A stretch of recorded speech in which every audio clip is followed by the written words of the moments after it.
Graça e paz, meus irmãos. Todas as semanas, algumas centenas de pessoas, ou quem sabe até milhares de pessoas, chegam diante de um médico achando que está tudo bem, ou com alguns pequenos sintomas, e descobre que está perto do fim, que na verdade a sua condição não é nada boa, e isso muda automaticamente as prioridades e as buscas que essas pessoas têm. Talvez essa não seja a tua condição fisicamente falando, mas quem sabe espiritualmente falando, você precisa passar por um diagnóstico e saber o quanto você está perto do fim e o que você deve buscar, se realmente o fim está próximo. Livro do profeta Sofonias, capítulo 2, versículos 1 a 3, vão nos falar esses versículos sobre o que buscar diante do fim. Livro do profeta Sofonias, capítulo 2, versículos 1 a 3 diz: Concentra-te e examina-te, ó nação que não tens pudor. Antes que saia o decreto, pois o dia se vai como a palha, antes que venha sobre ti o furor da ira do Senhor. Antes que venha sobre ti o dia da ira do Senhor. Buscai o Senhor, vós, todos os mansos da terra, que cumpris o seu juízo. Buscai a justiça, buscai a mansidão. Porventura, lograreis esconder-vos no dia da ira do Senhor? Vamos orar. Santo e maravilhoso Deus, ilumina o nosso entendimento, fala o nosso coração, usa a minha vida para expor com poder, com graça, com fidelidade a Tua palavra, para que entendamos, ó Deus, quão perto estamos do fim e o que devemos buscar nesse tempo único de vida que o Senhor tem nos dado. No nome do Senhor Jesus te pedimos e te agradecemos. Amém. Certa vez o Senhor Jesus, já após a sua ressurreição, praticamente 60 e poucos anos após a sua ressurreição, apareceu em visão ao apóstolo João e deu um diagnóstico sobre a situação de uma igreja que ficava num lugar chamado Laodiceia, uma igreja que achava que estava muito bem, uma igreja que achava que nem de Jesus precisava, podia fechar as suas portas com Jesus do lado de fora. Mas na carta de Jesus para essa igreja, Apocalipse capítulo 3, versículos 14 a 20, o Senhor Jesus diz o seguinte: Essas coisas diz o Amém, a testemunha fiel e verdadeira, o princípio da criação de Deus. Conheço as tuas obras, que nem és frio nem quente, quem dera fosse frio ou quente, assim porque és morno, e nem és quente nem frio, estou a ponto de vomitar-te da minha boca. Pois dizes, estou rico e abastado, e não preciso de coisa alguma, e nem sabes que tu és infeliz, sim, miserável, pobre, cego e nu. Aconselho-te que de mim compres ouro refinado pelo fogo para te enriqueceres, vestiduras brancas para te vestires, a fim de que não seja manifesta a tua vergonha, a vergonha da tua nudez, e compres colírio para ungires os teus olhos, a fim de que vejas.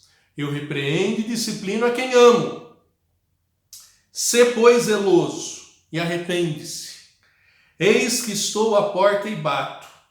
Se alguém ouvir a minha voz e abrir a porta, entrarei na casa e cearei com ele e ele comigo. Qual seria a tua reação se, ao tocar a campainha da tua casa, ao ouvir bater na porta da tua casa e você perguntar quem é? E você ouve do outro lado alguém dizendo, olha, aqui é Jesus Cristo, o Deus Filho. Quem está aqui na porta da tua casa e veio falar contigo é o próprio Deus. Qual seria a tua reação se você soubesse que está tão perto de Deus, tão perto de se encontrar com Jesus. Aquela igreja não tinha noção de que Jesus estava batendo na porta e ela tinha fechado a porta da igreja do lado de fora. Como estamos, por força da circunstância, com muitos templos com as portas fechadas, mas não, eles fecharam a porta porque eles achavam que de Jesus eles não precisavam. E Jesus diz: olha, você não tem noção de que você está nu, você está com as suas vergonhas expostas, você não tem noção de que você não enxerga direito, você não tem noção da tua pobreza, do quanto você precisa de Deus, do quanto você precisa de Jesus.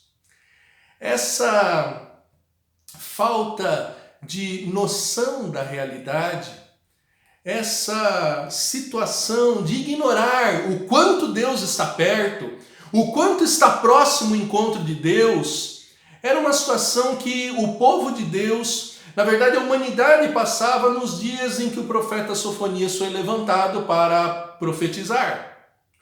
Nós já vimos no capítulo 1 que Deus anuncia que ele ia destruir todas as coisas, não ia sobrar nada, que o dia da destruição estava próximo.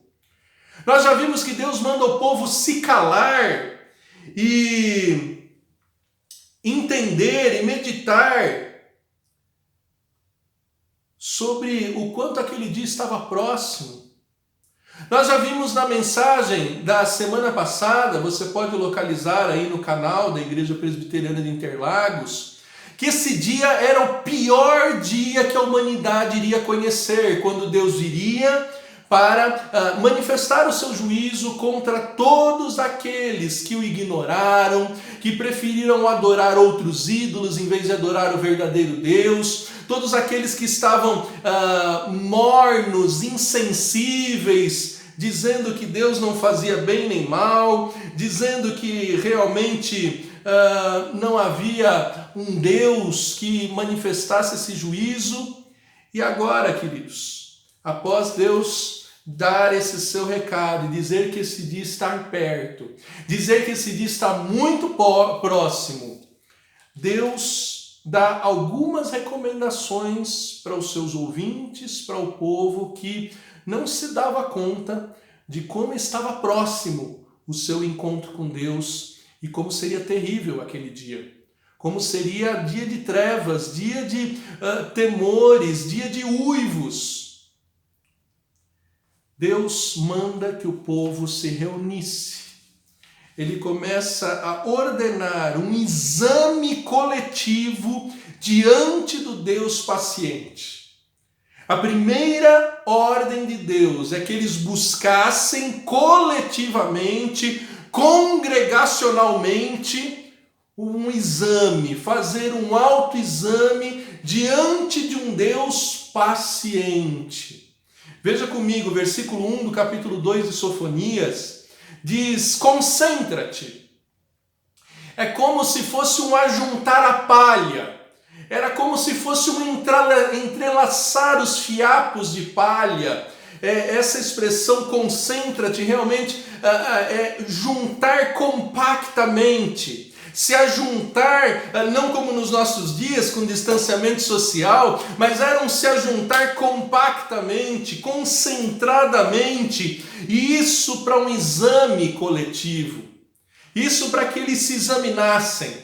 Assim como o profeta Joel disse no capítulo 1 do seu livro, versículo 14, quando lemos o seguinte: promulgai um santo jejum, convocai uma assembleia solene, congregai os anciãos todos, os moradores desta terra, para a casa do Senhor vosso Deus e clamai ao Senhor. Como o profeta Joel disse no capítulo 2, versículos 12 a 16, dizendo: ainda assim agora mesmo, diz o Senhor, convertei-vos a mim mesmo de todo o coração, isso com jejuns, com choro, com pranto, rasgai o vosso coração e não as vossas vestes, convertei-vos ao Senhor vosso Deus, porque Ele é misericordioso e compassivo, tardio em irar-se e grande em benignidade, e se arrepende do mal. Quem sabe, não se voltará e se arrependerá e deixará após si uma bênção, uma oferta de manjares e libação para o Senhor, vosso Deus. Tocai a trombeta em Sião, promulgai um santo jejum, proclamai uma assembleia solene, congregai o povo, santificai a congregação, ajuntai os anciãos, reuni os filhinhos, os que mamam, saia o noivo da sua recâmara e a noiva do seu aposento, chorem os sacerdotes, ministros do Senhor, entre o pórtico e o altar, e orem.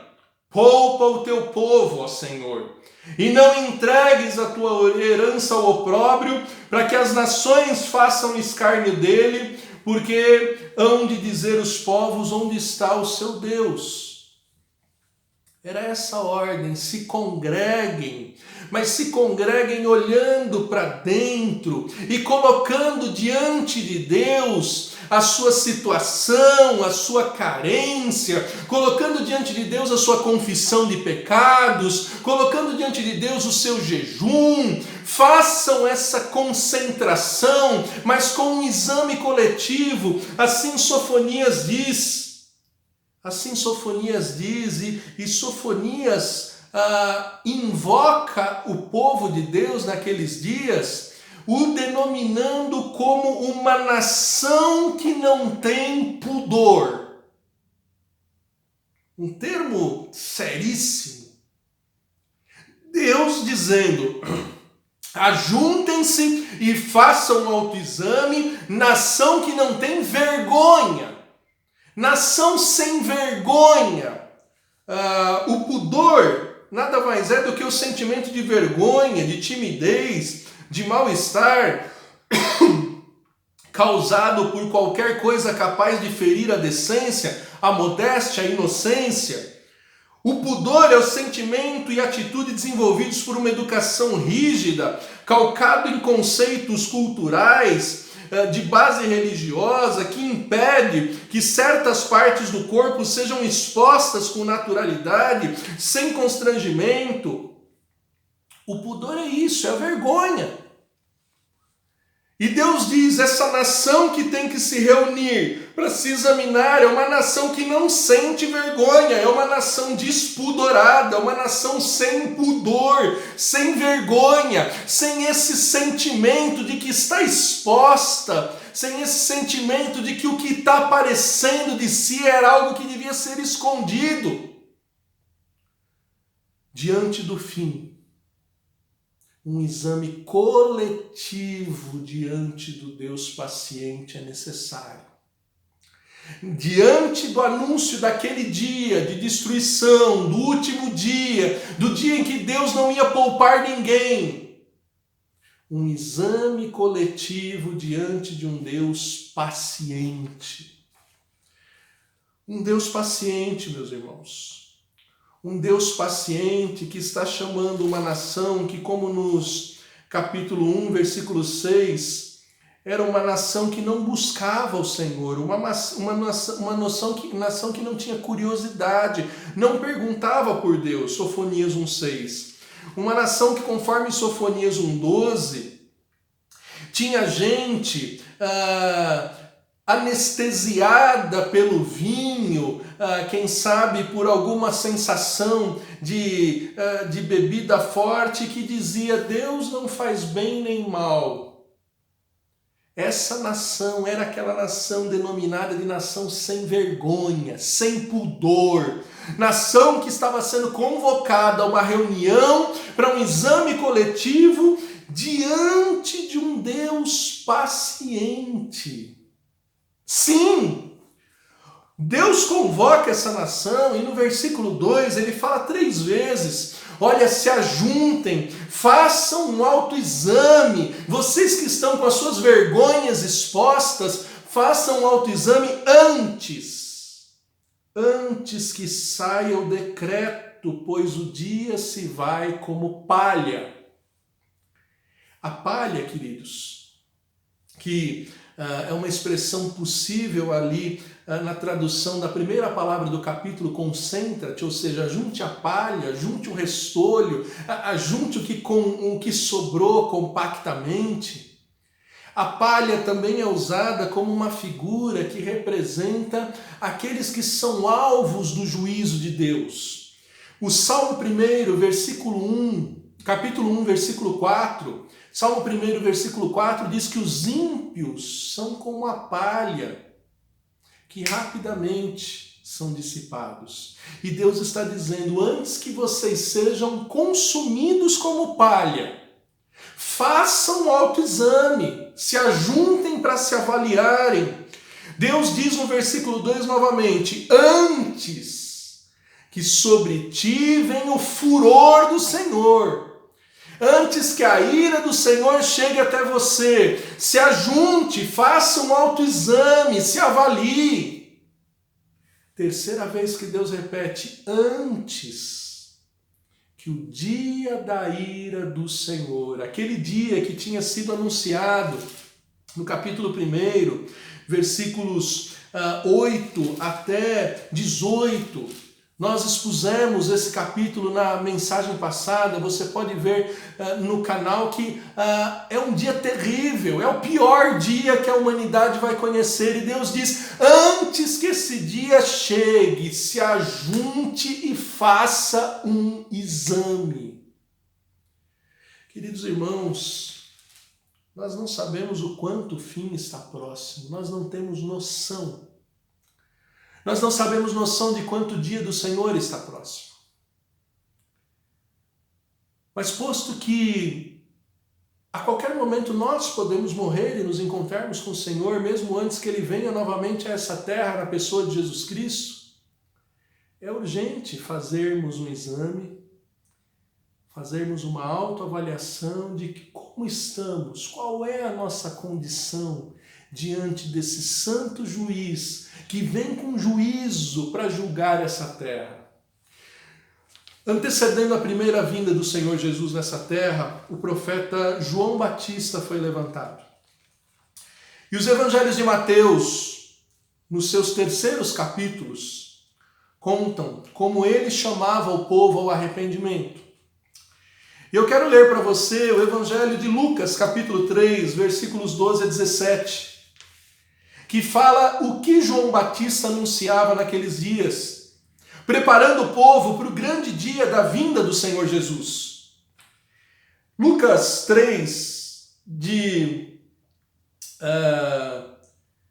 12 a 17, na verdade, Lucas 3, de 7 a 17, nós lemos. Dize, pois, às multidões que saíram para serem batizados, raça de víboras, quem vos induziu a fugir da ira vindoura? Produzi, pois, frutos dignos de arrependimento, e não comeceis a dizer entre vós mesmos, temos por pai Abraão, porque eu vos afirmo que dessas pedras Deus pode suscitar filhos de Abraão. E também já está posto o machado à raiz das árvores. Toda árvore, pois, que não produz bom fruto é cortada e lançada ao fogo. Então as multidões interrogavam, dizendo, que havemos, pois, de fazer? Respondeu-lhes, quem tiver 2 túnicas, reparta com o que não tem. O que tiver comida, faça o mesmo. Foram também publicanos para serem batizados. Perguntaram-lhe, mestre, que havemos de fazer? Respondeu-lhe, não cobreis mais do que o estipulado. Também soldados lhe perguntaram, e nós que faremos? E ele lhes disse, a ninguém maltrateis, não deis denúncia falsa, e contentai-vos com o vosso soldo. Estando o povo na expectativa e discorrendo todos no seu íntimo a respeito de João, se não seria ele porventura o próprio Cristo, disse João a todos, eu na verdade vos batizo com água, mas vem quem é mais poderoso do que eu, o qual não sou digno de desatar as correias das sandálias. Ele vos batizará com o Espírito Santo e com fogo. A sua pá ele a tem na mão para limpar completamente a sua eira, recolher o trigo do seu celeiro, porém queimará a palha com fogo inextinguível. A mesma palha que Sofonias menciona, dizendo, olha, antes que vocês sejam tratados como palha, examinem-se, façam um autoexame, antes que a ira do Senhor venha sobre vós, O dia da ira do Senhor chega. Veja, João avisou, Jesus virá e vos batizará com o Espírito Santo e com fogo.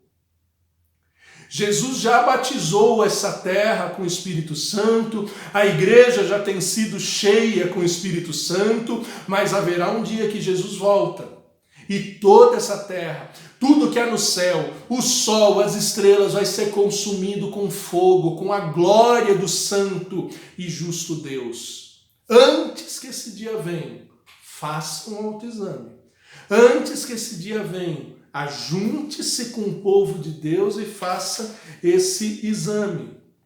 O apóstolo Paulo fala dessa ira do Senhor que está sobre a humanidade.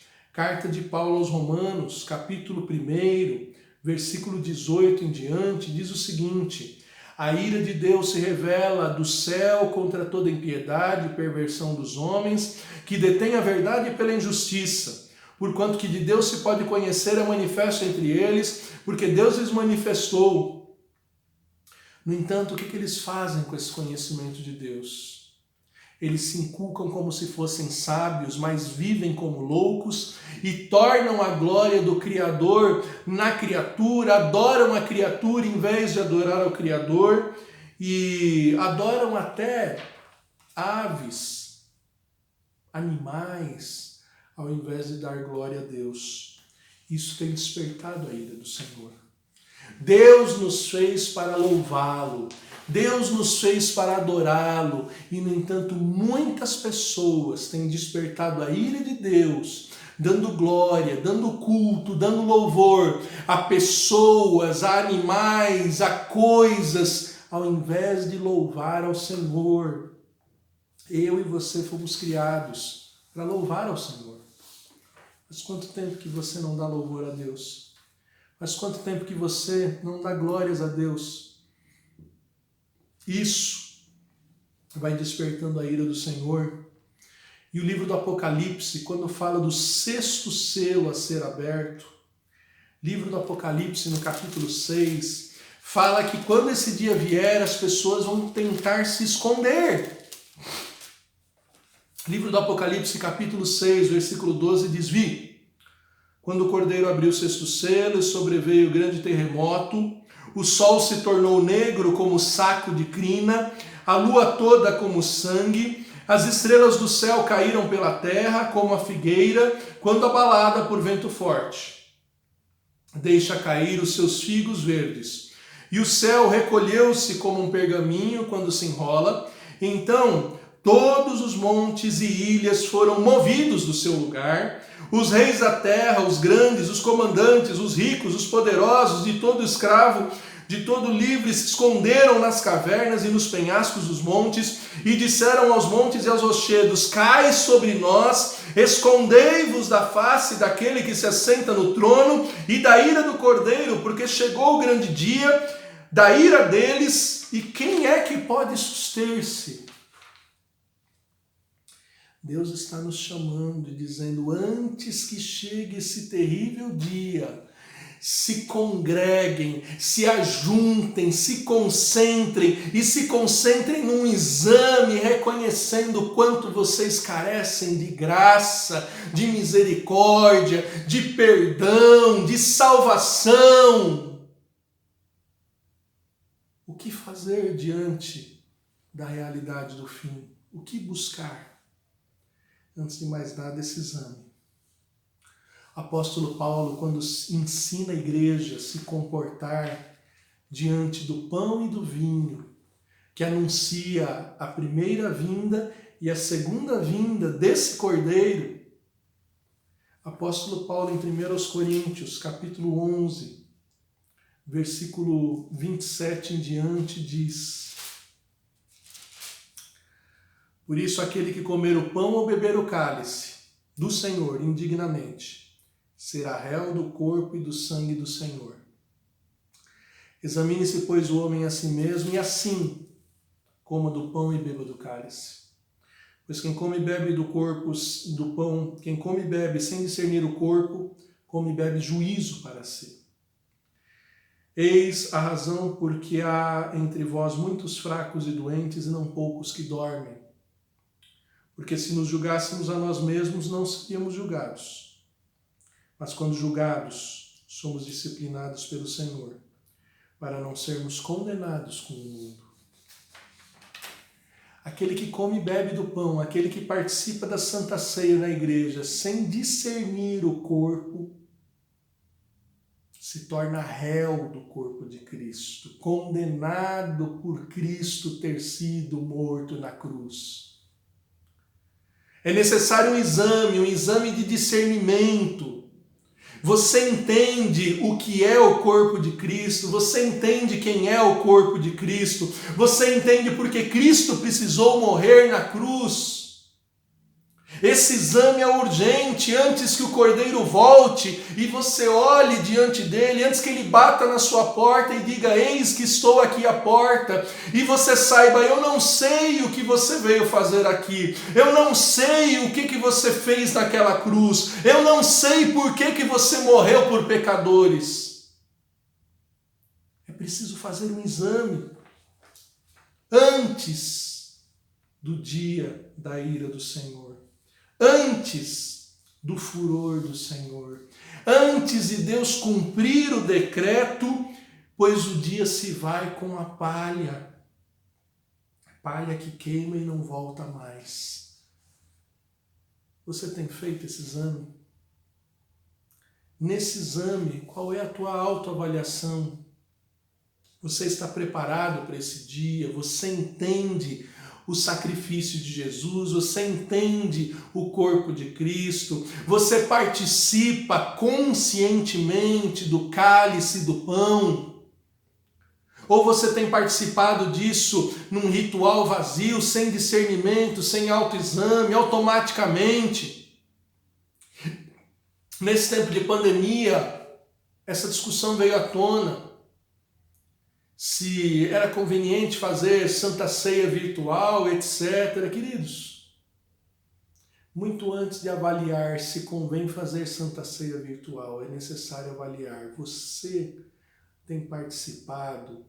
Você está pronto para participar do momento solene que é partir do pão e beber do cálice em memória do Cristo? Mas quanto tempo que você não tem esse desejo? Qual é o valor que você tem dado para estar concentrado, congregado nessa atitude de autoexame? É urgente essa autoavaliação. Mas eu preciso passar adiante e dizer que há mais 3 elementos a serem buscados. Além de buscar esse exame coletivo diante de um Deus paciente, que está dando chance, que está dando oportunidade.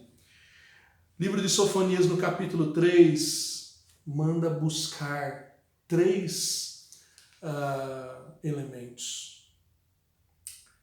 Livro de Sofonias, capítulo 3, diz, buscai ao Senhor.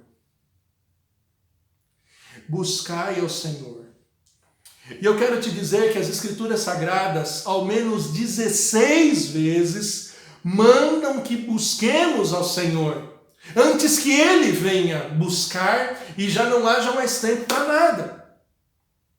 1 Crônicas 16:11 fala 2 vezes para buscar ao Senhor. Salmo 105, versículo 4 fala 2 vezes para buscar ao Senhor. Salmo 27, versículo 8. Salmo 69, versículo 32. Isaías 55, versículo 6 diz para buscar ao Senhor. Jeremias 29, 13 diz, buscar-me-eis e me achareis, quando me buscardes de todo o vosso coração. Amós, capítulo 5, versículos 4, 6 e 14, por 3 vezes fala para buscarmos ao Senhor. Sofonias, capítulo 2, versículo 3. O Senhor Jesus, em Mateus, capítulo 6, versículo 33, diz, buscai o reino de Deus e a sua justiça, e todas estas coisas vos serão acrescentadas. Mateus, capítulo 7, versículo 7, diz, buscai e encontrareis. Novamente em Lucas capítulo 11, versículo 9, capítulo 12, versículo 31, é mandado buscar ao Senhor. Colossenses 3, versículo 1 fala para buscar as coisas lá do alto. E Isaías 45, versículo 19, diz que não é em vão. Quando Deus manda buscarmos a Ele, Deus está falando sério. Isaías 45, versículo 19, diz o seguinte: não falei em segredo, nem em lugar algum de trevas da terra. Não disse à descendência de Jacó, buscai-me em vão. Eu, o Senhor, falo a verdade e proclamo que é direito. Deus está dizendo, eu estou falando sério, me busque. Você tem buscado tantas coisas, você tem priorizado tantas conquistas, mas você não tem buscado a presença do Senhor, você não tem buscado estar com Deus, você não tem buscado estar diante de Deus. Na tua lista de prioridades, em qual dos lugares está buscar ao Senhor? Em qual dos tópicos, em qual das prioridades está buscar ao Senhor? O que você tem buscado? Deus tem te dado uma vida toda para que você avance em várias conquistas. Mas a principal busca que você deve ter nessa terra é buscar a presença daquele com quem você viverá eternamente. Acontece que se você passar uma vida inteira sem buscar ao Senhor, quando Ele vier te buscar, você estará na presença dEle eternamente, sofrendo a ira justa por ter se rebelado e se afastado da presença de Deus. Não é isso que Deus quer, por isso Ele manda, buscai ao Senhor. Salmo 25, versículo 9. Salmo 25, versículo 9, diz o seguinte, querido. Salmo 25, versículo 8 diz: bom e reto é o Senhor, por isso aponta o caminho aos pecadores. E no versículo 9 ele diz: guia os humildes na justiça e ensina os mansos o seu caminho. Queridos, algumas pessoas têm medo de buscar a Deus, têm medo de se encontrar com Deus, mas essa é a hora, o tempo de buscar a Deus é agora. Um tempo em que o pai ainda está de braços abertos para receber filhos pródigos, filhos fujões. Um tempo em que Deus está falando, olha, faça o exame antes que eu venha. Busque ao Senhor. Busque ao Senhor, porque Ele quer te guiar na justiça, Ele quer te guiar na mansidão. Você tem buscado a Deus em oração? Você tem buscado a presença de Deus na leitura da palavra de Deus? Você tem buscado crescer na fé em Deus, ouvindo a pregação da palavra de Deus? Você está saudoso do ajuntamento solene do povo de Deus na igreja, onde a presença de Deus mais e mais se manifesta na vida dos seus filhos? Você está saudoso dos sacramentos do Senhor, do partir o pão, do beber do cálice na presença dos filhos de Deus, onde a manifestação da união mística com Cristo é celebrada pelo corpo de Cristo? Ou você anda muito ocupado, você anda muito distraído, você tem outras prioridades, você tem outros alvos? Diante do fim, busque a presença do Senhor. Diante do fim, busque ao Senhor. E há ainda mais dois elementos que você deve buscar junto da tua busca pela presença de Deus. O texto no versículo 3 manda, além de buscar ao Senhor onipresente, buscar a sua justiça. Buscar a sua justiça. Como eu já mencionei, em Mateus 6,33, o Deus Filho, Jesus Cristo, disse, buscai o reino de Deus e a sua justiça. E eu quero que você entenda que a justiça de Deus é muito mais ampla, complexa e abrangente do que você pode imaginar. Isaías capítulo 11, versículos 1 a 5, nos fala que quando Jesus viesse, ele traria justiça aos mansos. Veja só. Do tronco de Jessé sairá um rebento, das suas raízes um renovo, repousará sobre ele o Espírito do Senhor, o Espírito de sabedoria e de entendimento, o Espírito de conselho e de fortaleza, o Espírito do conhecimento e do temor do Senhor. Deleitar-se-á no temor do Senhor, não julgará segundo a vista dos seus olhos, nem repreenderá segundo o ouvir dos seus ouvidos, mas julgará com justiça os pobres, e decidirá com equidade o favor dos mansos da terra. Ferirá a terra com vara da sua boca, com o sopro dos seus lábios matará o perverso. A justiça será o cinto dos seus lombos e a fidelidade o cinto dos seus rins. Esse mesmo livro de Isaías, que diz no capítulo 64 que as justiças humanas são trapos de imundícia, diz que viria o descendente de Jessé, o descendente do pai de Davi, o descendente de Davi, e esse com a justiça presa como um cinto no seu lombo, viria trazer justiça, o julgamento da equidade, o julgamento perfeito. O livro do profeta Jeremias, no capítulo 33, ele vai falar que quando esse renovo viesse, Deus daria uma nova identidade ao povo, aquele povo sem pudor, aquele povo sem vergonha, aquele povo sem noção de quanto estava com as suas vergonhas expostas. Jeremias 33, versículo 14 ao 16 diz: Eis que vem dias, diz o Senhor, em que cumprirei a boa palavra que proferi à casa de Israel e à casa de Judá. Naqueles dias e naquele tempo farei brotar a Davi um renovo de justiça. Ele executará juízo e justiça na terra. Naqueles dias Judá será salvo e Jerusalém habitará seguramente. Ela será chamada Senhor, Justiça Nossa. Aquela Jerusalém que nos dias de Sofonias tinha tantos pecadores, estava despertando a ira de Deus, ela seria alcançada pela vinda do renovo de Davi e traria o seu juízo, a sua justiça e daria uma identidade para aquele povo que seria o Senhor, é a nossa justiça. Queridos, a nossa justiça é trapos de imundícia, é pano imundo, é pano de chão. Mas a justiça do Senhor, quando nos reveste, nos livra da vergonha, nos livra da acusação. Por isso diz, buscai a justiça. O Senhor é a justiça. Mateus capítulo 5, versículo 6 diz: Bem-aventurados os que têm fome e sede de justiça, porque serão fartos. Em nossos dias temos tantas polêmicas envolvendo o Supremo Tribunal Federal, juízes famosos, tanta polêmica sobre as sentenças, sobre as decisões desses tribunais, mas você deve se preocupar primeiramente como está a tua justiça, como está a tua condição diante do justo juiz.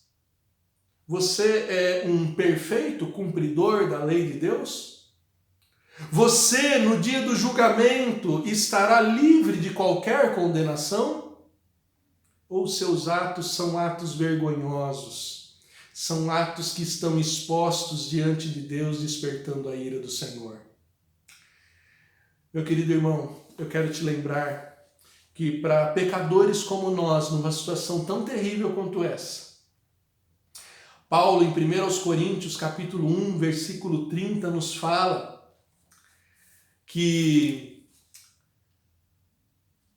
vós sois dele em Cristo Jesus, o qual se tornou da parte de Deus sabedoria, justiça e santificação e redenção.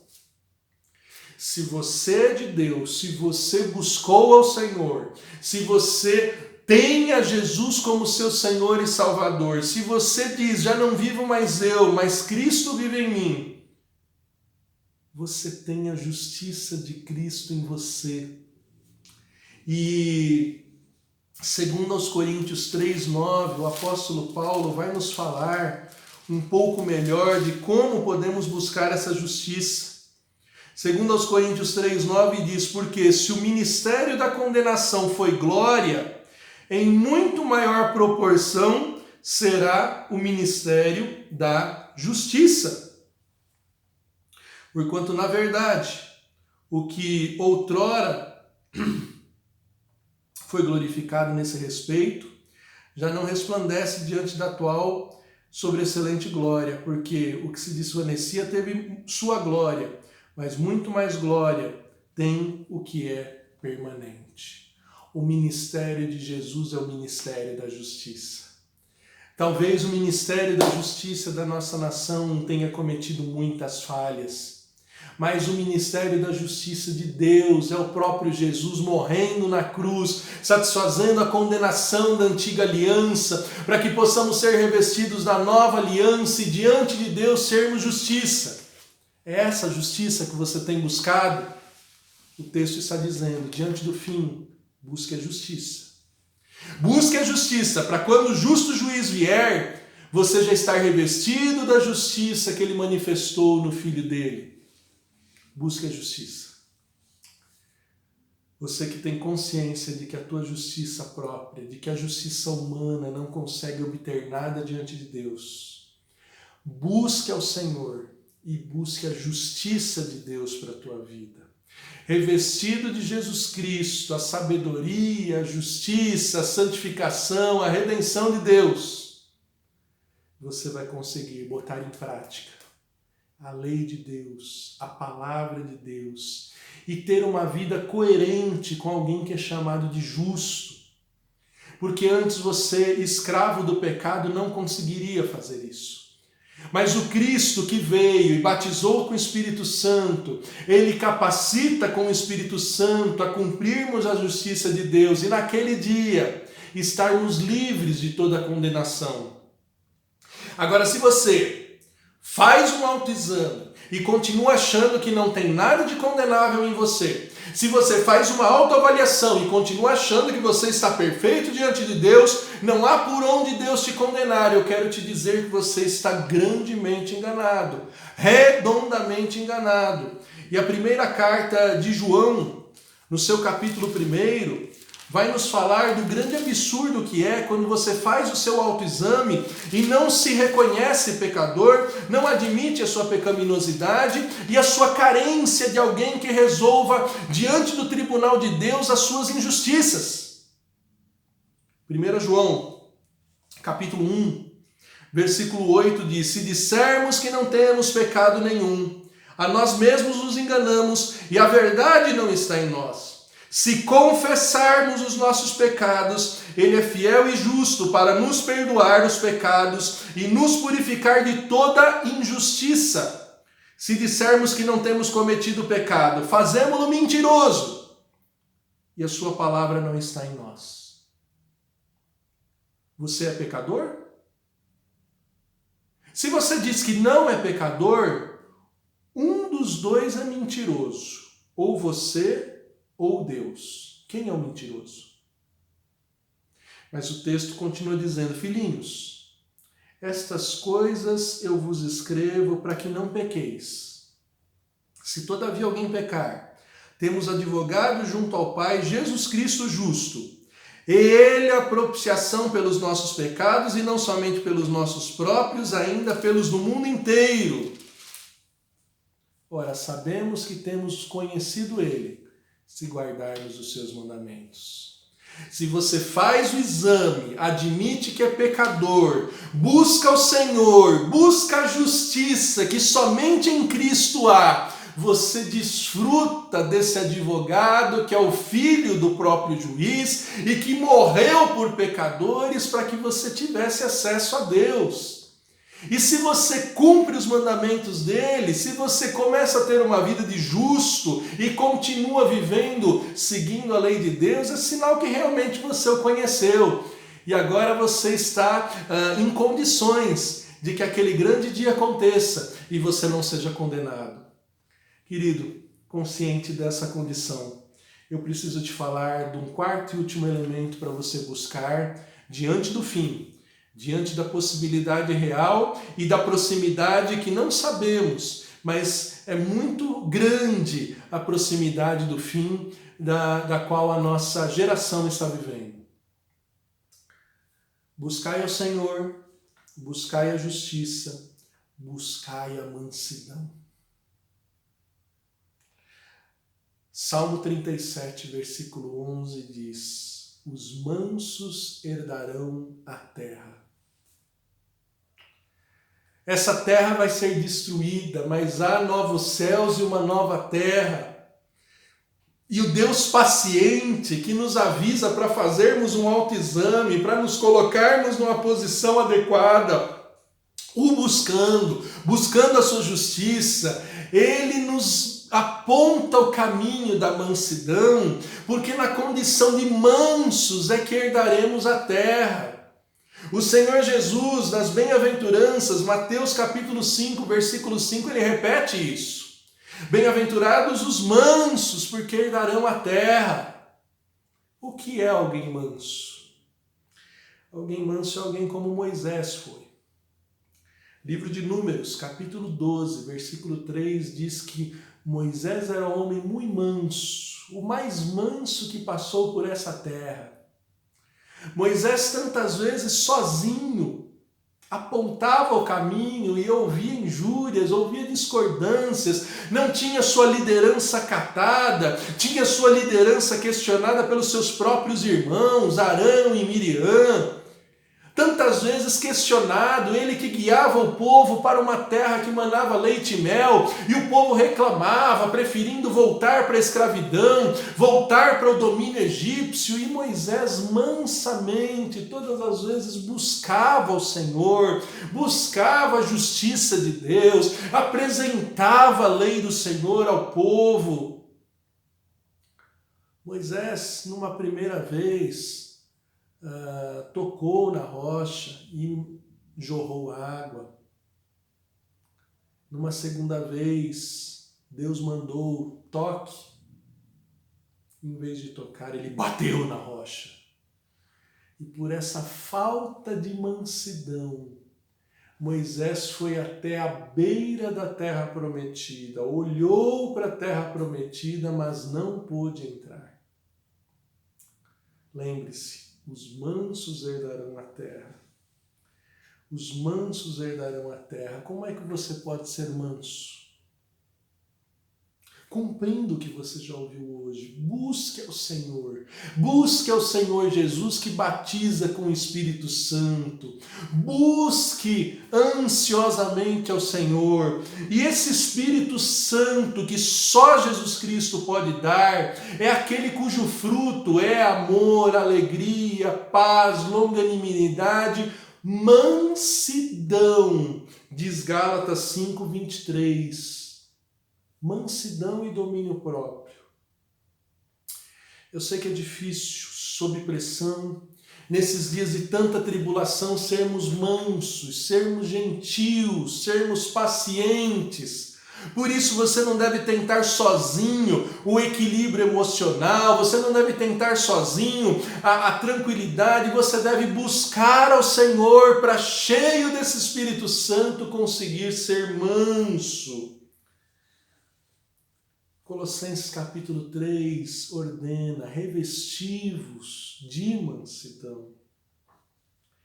E o texto de Sofonias, depois de dar essas ordens, ele levanta uma dúvida, um será. Será que vocês vão conseguir? Será que vocês vão se examinar? Será que vocês vão buscar ao Senhor? Será que vocês estarão prontos quando Ele bater a porta e disser: eis que estou à porta? Será? Ou vocês continuarão despudorados, sem vergonha, sem noção do quanto precisam estar revestidos, com suas vergonhas cobertas pelo sangue do Cordeiro? Livro de Sofonias, capítulo 2, versículo 3 diz: porventura, esconder-vos-ei da ira vindoura? Vocês vão conseguir se esconder da ira vindoura? Ou vocês vão estar expostos para esse terrível dia completamente desavisados? Como buscar a mansidão? O Senhor Jesus, no famoso texto de Mateus 11, 28 a 30, diz: Vinde a mim, cansados e sobrecarregados, que eu vos aliviarei. Vinde a mim, porque sou manso e humilde de coração. O meu jugo é suave, o meu fardo é leve. Devemos buscar ao Senhor, que é manso, para com Ele aprendermos e sermos capacitados a ser mansos. Devemos buscar a Jesus, porque só em Jesus estaremos escondidos da ira vindoura. Os irmãos da igreja em Tessalônica buscaram ao Senhor. E Paulo escreve sobre os irmãos em Tessalônica no capítulo 1 da sua carta, versículo 6. Com efeito, vos tornastes imitadores nossos e do Senhor, tendo recebido a palavra, posto que em meio de muita tribulação, com a alegria do Espírito Santo, de sorte que vos tornastes um modelo para os crentes na Macedônia e Acaia, porque de vós repercutiu a palavra do Senhor, não só na Macedônia, Acaia, mas também por toda parte se divulgou a vossa fé para com Deus, a tal ponto de não terdes necessidade de acrescentar coisa alguma, pois eles mesmos, no tocante a nós, proclamam que repercussão teve o nosso ingresso no vosso meio, e como deixando os ídolos, vos convertestes a Deus para servirdes ao Deus vivo e verdadeiro, e para guardardes dos céus o seu Filho, a quem ele ressuscitou dentre os mortos, Jesus, que nos livra da ira vindoura. Porventura, lograreis esconder-vos da ira vindoura? Ou vocês estarão como no 6º selo de Apocalipse, que eu li no início dessa mensagem, capítulo 6, quando houverem a lua e o sol se apagado, o céu se incendiado, e as pessoas estiverem tentando se esconder e pedindo para os montes, nos cubram, para nos livrar da ira do Cordeiro e do Senhor. Deus não quer que você esteja despreparado. Deus quer e tem dado chance, antes que o decreto se cumpra, antes que o furor da ira venha, antes que o dia da ira do Senhor venha, Ele tem dito: concentra-te, examina-te e reconheça que você precisa buscar ao Senhor, buscar a justiça do Senhor, buscar a mansidão. Que essa mensagem não seja em vão. Que tudo que você ouviu hoje te leve para a presença de Deus, para buscar o Senhor e estar pronto para aquele glorioso dia. Que Deus o ilumine e o conduza em justiça e mansidão. Amém.